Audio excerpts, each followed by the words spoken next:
Part of this crazy budget story is all this far-left woke money in Joe Biden's budget. So let's talk about that with our great friend, Alabama Senator Tommy Tuberville. Senator, welcome back to the show. We're going to put up on the full screen, I don't know if you can see it, but I'll read it out anyway.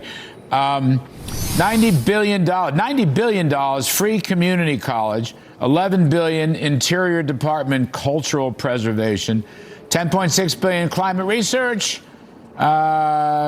$8 billion climate core, $3 billion global gender equity, $1.5 environmental justice. And then there's another one, Senator, $9.5 billion, $9.5 billion worldwide. It's essentially a reparations program, loss and damage, because the United States is to blame for everything, including climate change that has hurt these foreign countries. Now, I would argue that the whole budget is insane, but this is kind of more insane than the rest of the budget.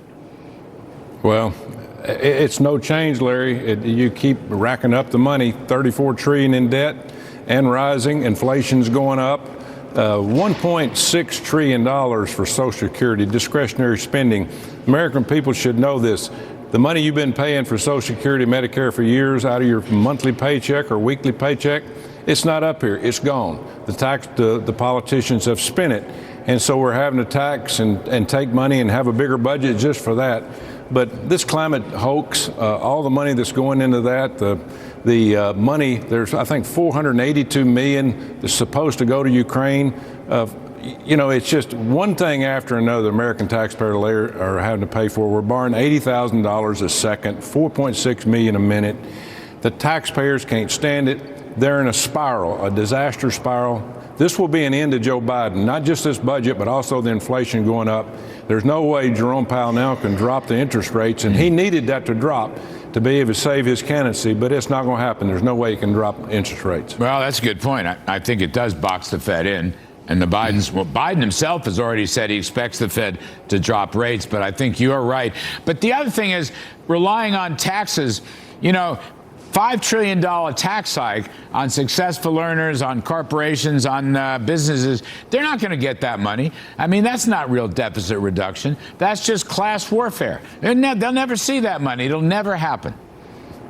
It kind of reminds me of the State of the Union the other night, Larry, when President Biden said, I've cut the deficit $1 trillion.